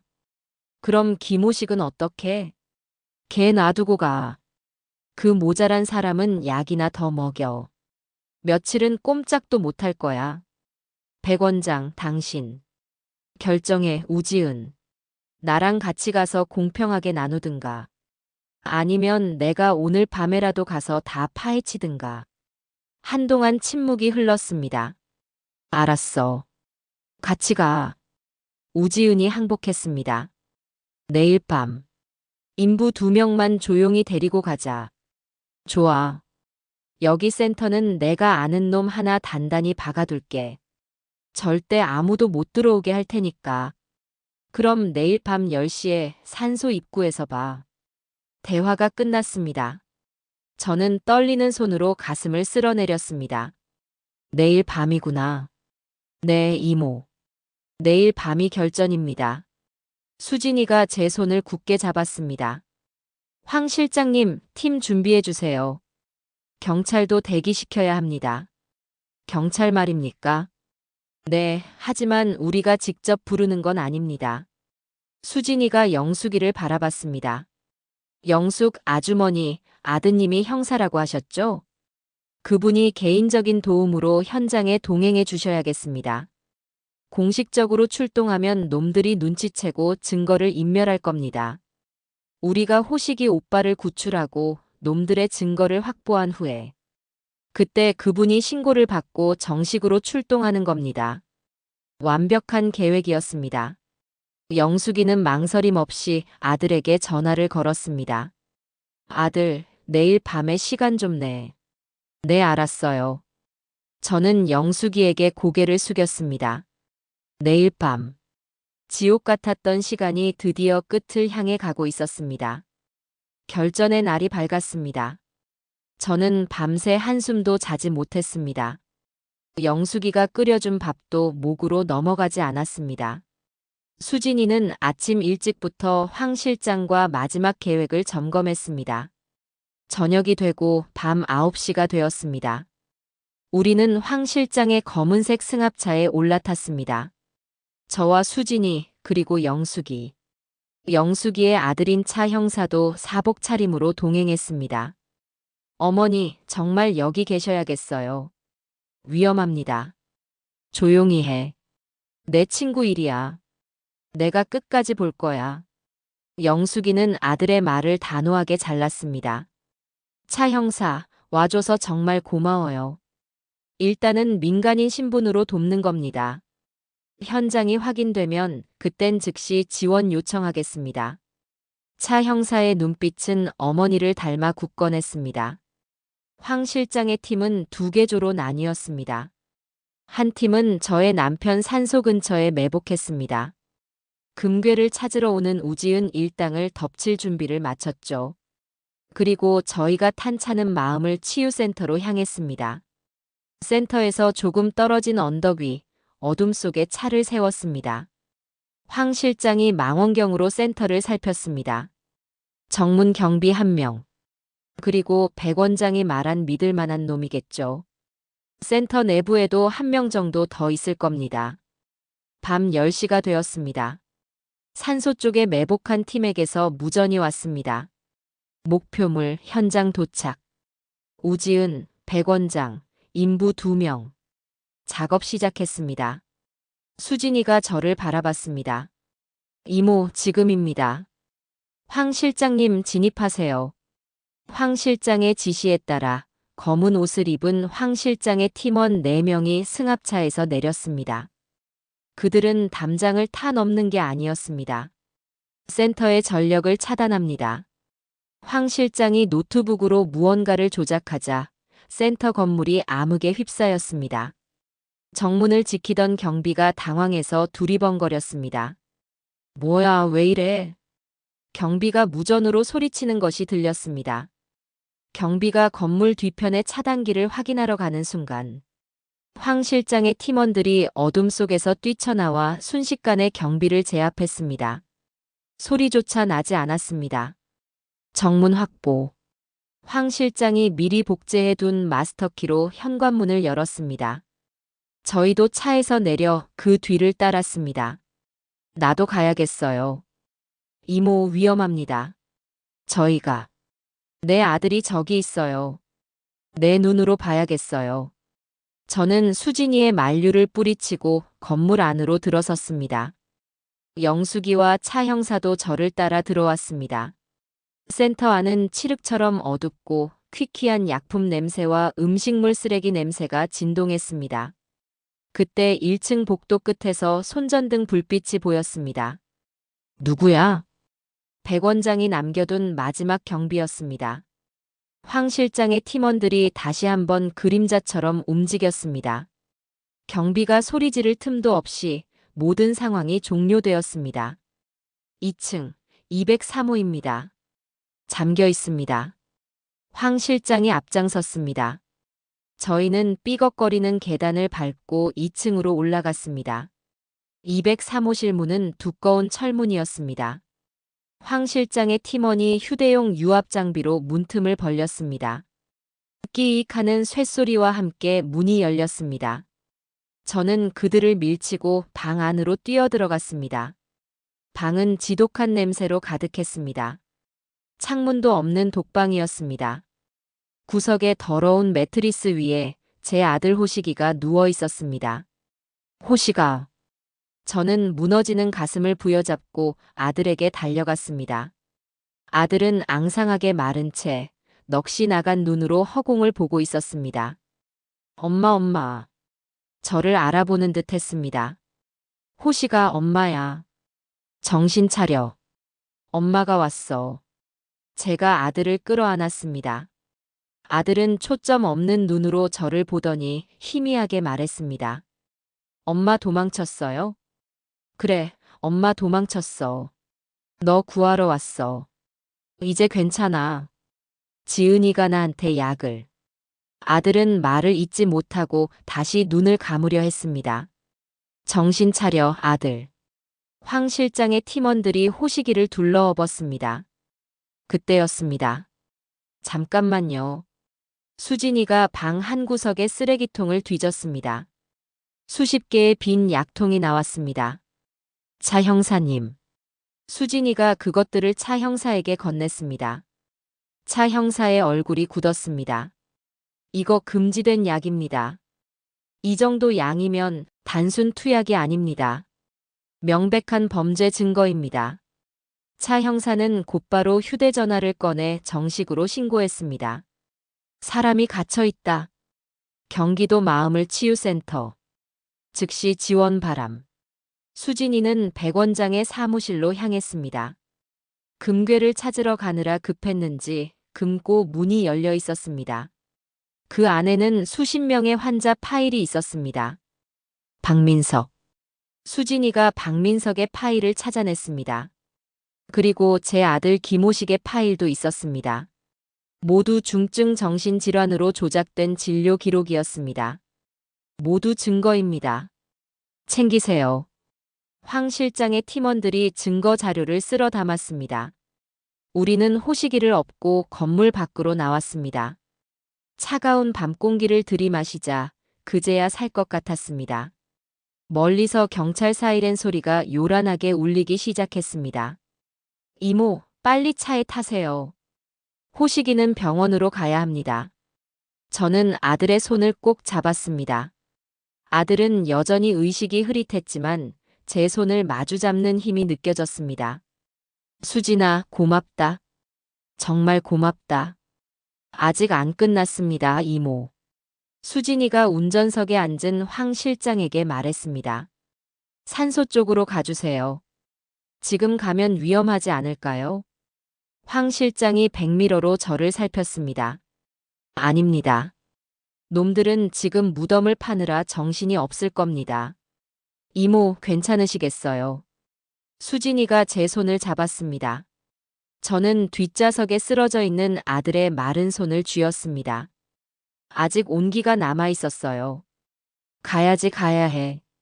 내 아들을 이렇게 만든 것들. 자기들이 판 구덩이에 스스로 묻히는 걸 내 눈으로 봐야겠다. 제 목소리는 분노로 떨리기보다 차갑게 가라앉았습니다. 영숙이가 제 어깨를 말없이 두드려 주었습니다. 영숙이의 아들 차 형사는 뒷좌석에서 계속 본청과 무전을 주고받았습니다. 네, 현장 확보했습니다. 피해자 1명 확보, 병원 이송 필요합니다. 용의자들은 다른 장소에 있습니다. 살림법 위반 현장입니다. 네, 그쪽으로 인력 지원 요청합니다. 승합차는 어둠을 뚫고 다시 남편의 산소가 있는 곳으로 향했습니다. 차가 산 입구에 멈춰 섰습니다. 산소 쪽에 먼저 가 있던 황 실장의 팀원들에게서 무전이 왔습니다. 목표물 현장 도착. 우지은, 백 원장, 인부 2명. 작업 시작했습니다. 우리도 올라갑니다. 황 실장과 팀원 2명이 먼저 차에서 내려 어둠 속으로 사라졌습니다. 수진이가 저를 부축했습니다. 이모, 호식이는 차 형사님이랑 영숙 이모님이 돌보실 거예요. 저랑 같이 가시죠. 그래. 저와 수진이는 천천히 산길을 올랐습니다. 차가운 밤 공기가 폐부 깊숙이 들어왔습니다. 맨발로 도망치던 그날 밤과는 모든 것이 달랐습니다. 그때는 도망쳤지만 지금은 심판하러 가는 길이었습니다. 산 중턱에 다다르자 저 멀리 숲속에서 희미한 불빛이 새어나왔습니다. 그리고 거친 숨소리와 함께 흙 파는 소리가 들려왔습니다. 서걱, 서걱퍽. 가까이 다가가자 놈들의 목소리가 들리기 시작했습니다. 백 원장, 여기가 정말 맞아? 우지은의 목소리였습니다. 잔뜩 날이 서고 초조함이 묻어났죠. 지도상으로는 여기가 맞단 말이야. 그 노인네가 여기를. 아까부터 파는데 아무것도 안 나오잖아. 인부들, 더 빨리 못해? 백 원장이 인부들을 다그쳤습니다. 사장님이 건묘지 아닙니까? 인부 중 하나가 두려운 목소리로 말했습니다. 밤에 남의 무덤을 파는 건. 이거. 시끄러워. 돈 받고 왔으면 시키는 일이나 해. 금괴만 찾으면 너희한테도 두둑하게 챙겨줄 테니까. 백 원장이 소리쳤습니다. 그때였습니다. 거기까지. 황 실장의 낮고 힘있는 목소리가 울려 퍼졌습니다. 동시에 황 실장의 팀원들이 사방에서 손전등을 켰습니다. 환한 불빛이 무덤을 파헤치던 4사람을 정면으로 비췄습니다. 남편의 봉부는 이미 반쯤 파헤쳐져 흉물스러운 모습이었습니다. 우지은과 백 원장은 삽을 든 채 그 자리에 얼어붙었습니다. 두 눈이 공포로 커졌습니다. 누구야? 당신들.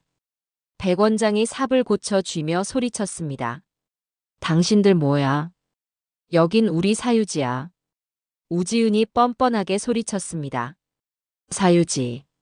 수진이가 어둠 속에서 천천히 걸어 나왔습니다. 저도 그 뒤를 따랐습니다. 우지은 씨. 아니, 그 이름도 가명이겠지만 수진이의 목소리를 듣고 그리고 제 얼굴을 확인한 순간 우지은의 얼굴이 경악으로 일그러졌습니다. 어머니 어떻게 여기에? 그럼 센터는?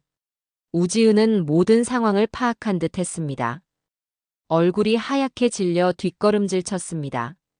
내 무덤이다가 애미야. 제가 조용히 말했습니다. 너가 금괴를 찾던 여기가 바로 너가 묻힐 곳이야. 말도 안 돼. 우지은이 고개를 흔들며 중얼거렸습니다. 그 순간 백 원장이 상황을 파악하고 우지은을 거칠게 밀쳤습니다. 저 여자 때문이야. 나는 속았어. 나는 저 여자가 시키는 대로. 시끄럽다. 황 실장의 팀원들이 순식간에 백 원장과 인부들을 제압했습니다. 우지은은 완전히 넋이 나간 사람처럼 그 자리에 주저앉았습니다.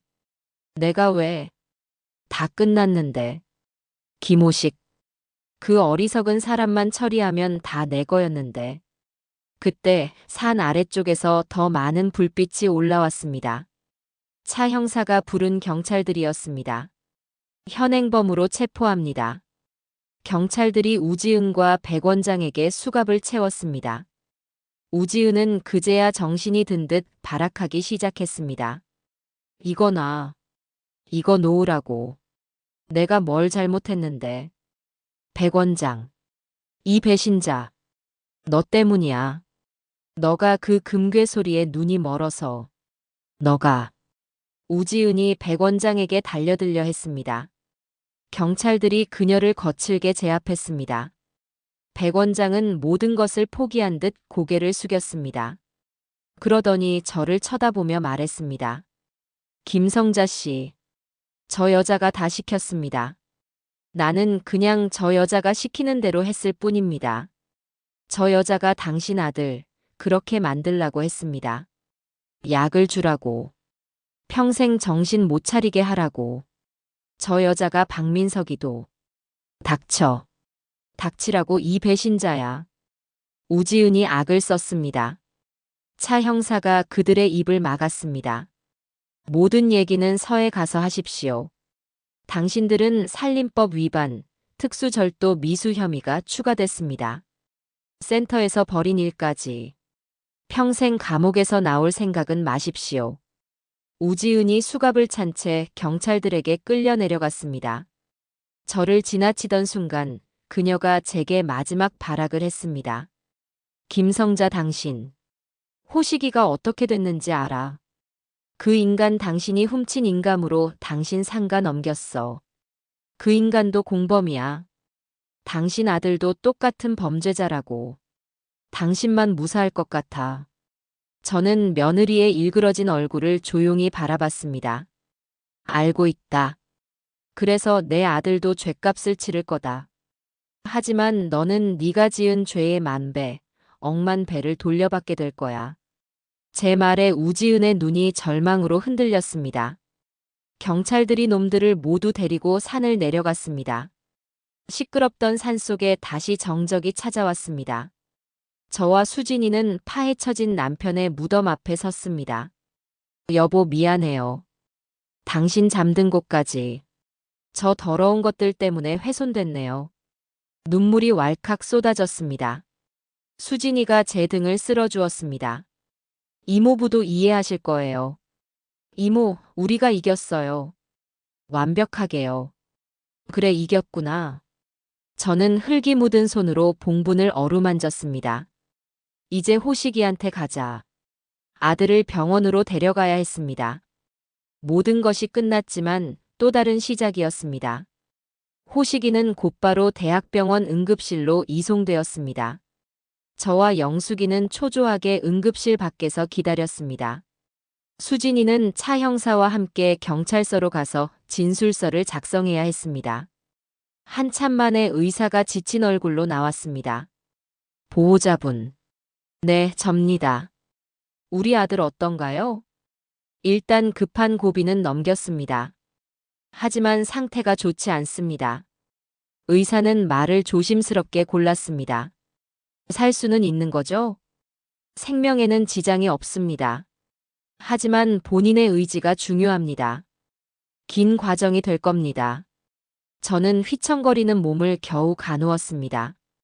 영숙이가 저를 부축했습니다. 성자야, 괜찮아. 호식이 쟤가 어떤 애인데. 금방 털고 일어날 거야. 저는 말없이 고개만 끄덕였습니다. 중환자실 유리창 너머로 호식이가 보였습니다. 링거를 주렁주렁 매달고 텅 빈 눈으로 천장만 바라보고 있었습니다. 제가 알던 아들의 모습이 아니었습니다. 며칠이 지났습니다.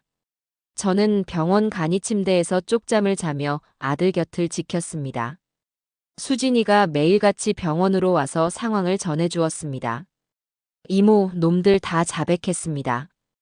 백 원장은 감형받으려고 자기가 아는 걸 전부 불었습니다. 우지은 그 여자, 본명은 물론이고 신원 자체가 조작된 것이었습니다. 이름만 3번을 바꿨더군요. 전문적인 사기 조직의 일원이었습니다. 지금 검찰에서 윗선까지 전부 수사하고 있습니다. 그래.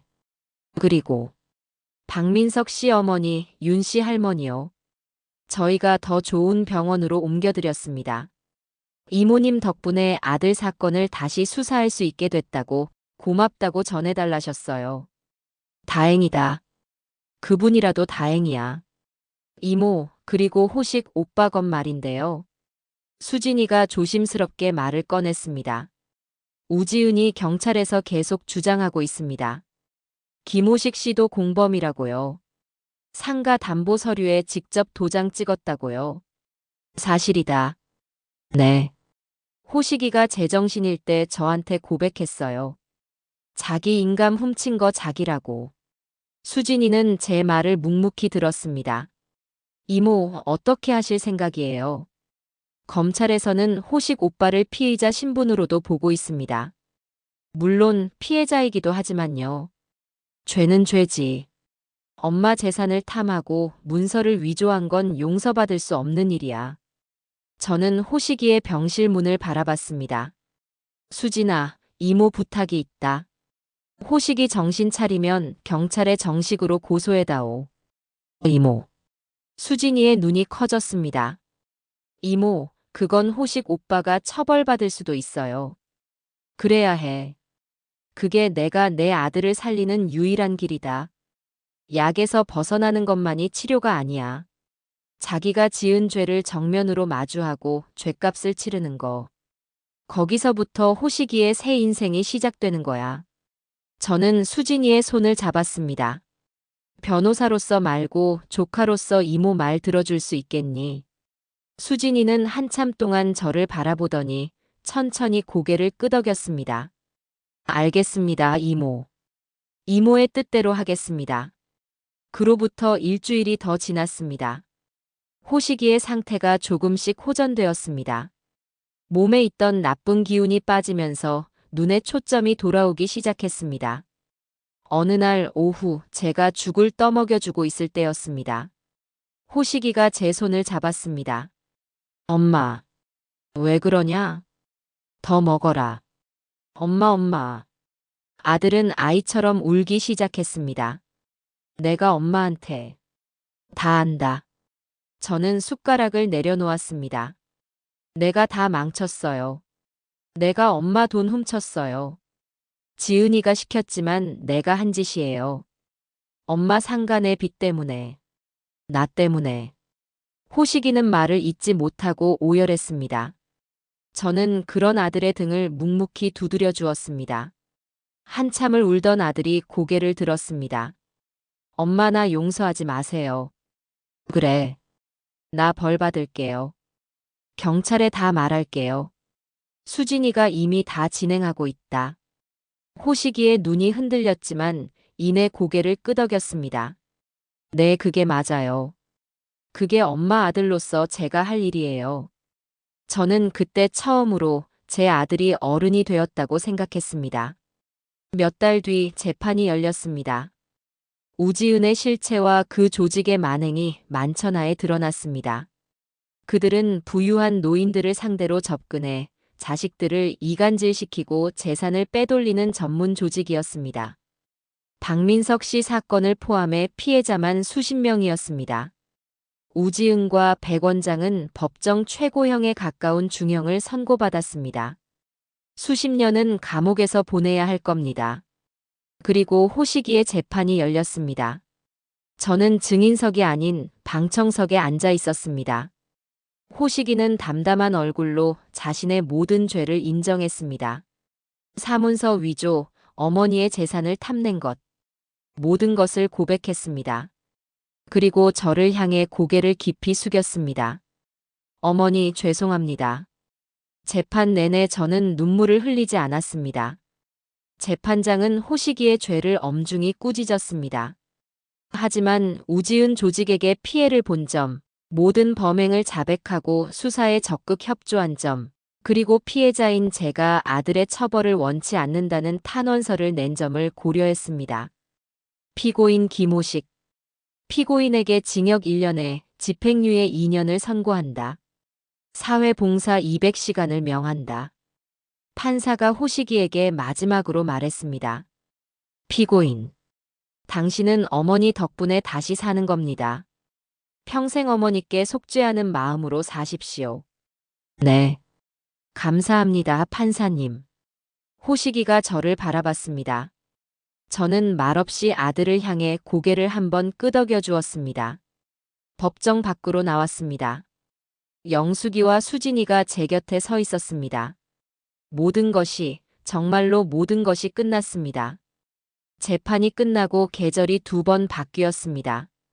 저는 그 집을 처분했습니다. 지은이와 살았던 그 집, 맨발로 도망쳐 나왔던 그 집에 다시 들어갈 수 없었습니다.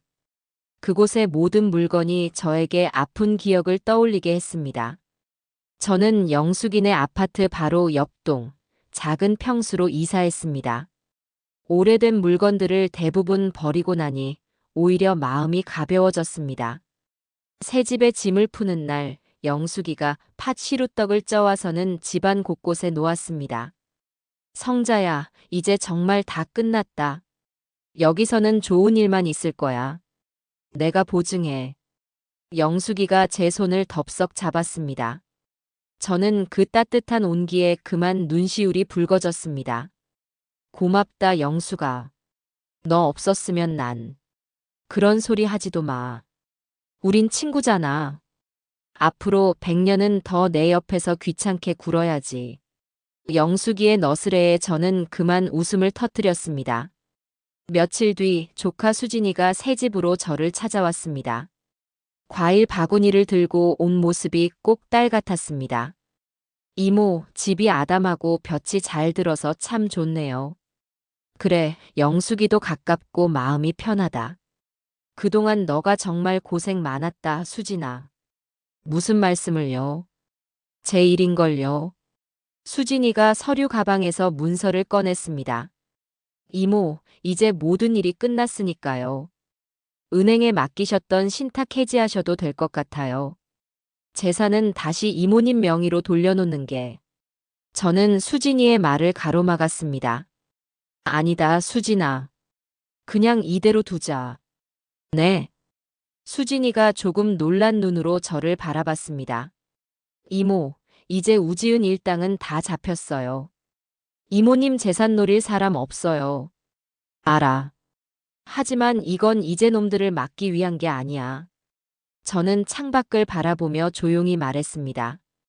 이건 나를 지키는 방패이기도 하지만 호식이를 지키는 울타리이기도 해. 그 애가 또다시 어리석은 마음을 먹지 않도록 제 발로 단단히 설 때까지는 이 돈에 기댈 생각을 못하게 해야지. 관리자는 지금처럼 너와 나 공동으로 하자.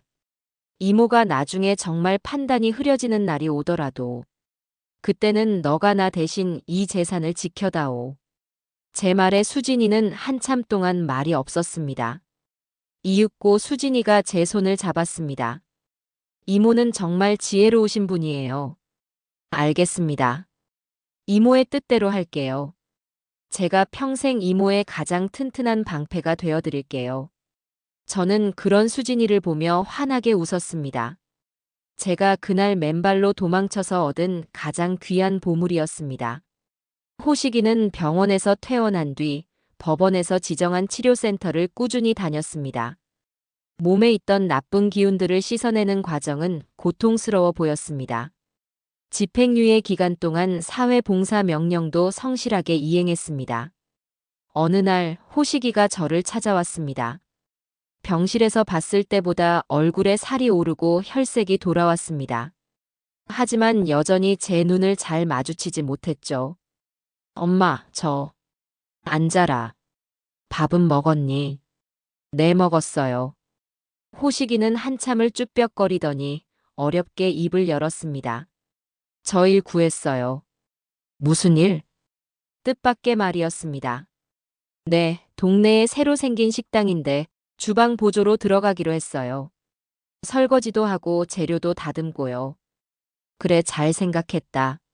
저는 애써 담담하게 말했습니다. 몸은 고되겠지만 마음은 편할 거다. 네, 알고 있어요. 열심히 해라.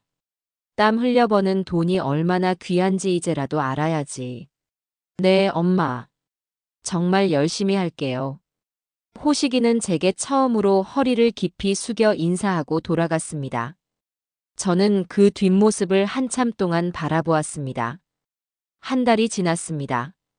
호식이가 저녁 늦게 저를 다시 찾아왔습니다.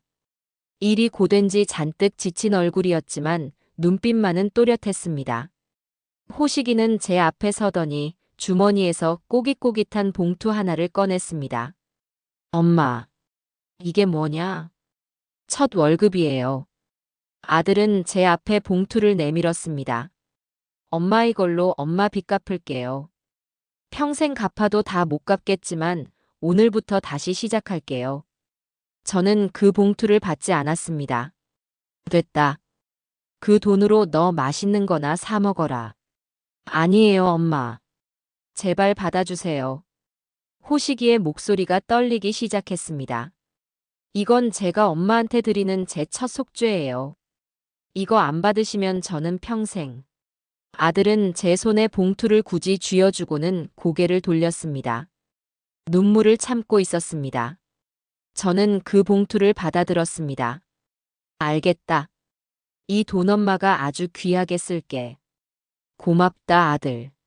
일하느라 고생했다. 제 말에 호식이는 그 자리에 주저앉아 어린아이처럼 엉엉 울었습니다. 저는 그런 아들의 등을 말없이 두드려 주었습니다.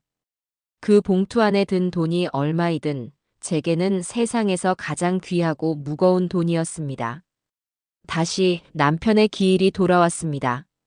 작년의 그날과는 모든 것이 다른 따뜻한 봄볕이 내리쬐는 날이었습니다. 저는 더 이상 혼자가 아니었습니다. 영숙이가 한쪽 팔짱을 끼고 제잘거렸습니다. 날씨 한번 진짜 좋다. 호식이 아버지가 복이 많네. 수진이가 무거운 짐을 나눠들었습니다. 이모, 제가 음료수 챙겼어요. 이따 다 같이 드세요. 그리고 호식이가 제 뒤를 묵묵히 따랐습니다. 손에는 예초기와 깨끗한 돗자리가 들려 있었습니다. 흉물스럽게 파헤쳐졌던 남편의 봉부는 지난 가을 호식이의 손으로 직접 다시 덮었습니다. 이제는 그 위에 파릇파릇한 봄 잔디가 돋아나고 있었죠. 호식이가 땀을 흘리며 봉분 주위를 깨끗하게 정리했습니다. 우리는 정성껏 준비해온 음식을 차렸습니다. 여보, 나왔어요. 작년엔 아주 큰일이 있었지. 당신도 저 위에서 다 보고 놀랐죠. 그래도 이젠 다 괜찮아요. 저는 환하게 웃었습니다. 호식이도 정신 차렸고 여기 우리 수진이가 날 지켜줬어요. 참, 영숙이도 나 없으면 못 살겠다고 맨날 따라다녀. 영숙이가 제 옆구리를 쿡 찔렀습니다. 누가 할 소리를. 호식이가 묵묵히 술을 따르고 돗자리에 엎드려 저를 올렸습니다. 한참 동안 일어나지 않았습니다. 어깨가 가늘게 떨리는 것 같았습니다. 아들이 일어나 저를 바라봤습니다. 아버지, 죄송합니다. 그리고 엄마, 고맙습니다. 저 다시 살게 해주셔서. 그래. 이제 너의 인생 똑바로 살아라. 그게 너희 아버지한테 효도하는 길이다. 저는 아들의 어깨를 두드려 주었습니다. 우리는 산소에 둘러앉아 준비해온 음식을 나누어 먹었습니다. 봄바람이 부드럽게 불어왔습니다. 저는 깨달았습니다. 제가 그날 맨발로 도망쳐서 지키려 했던 것은 단순히 돈이나 집이 아니었습니다.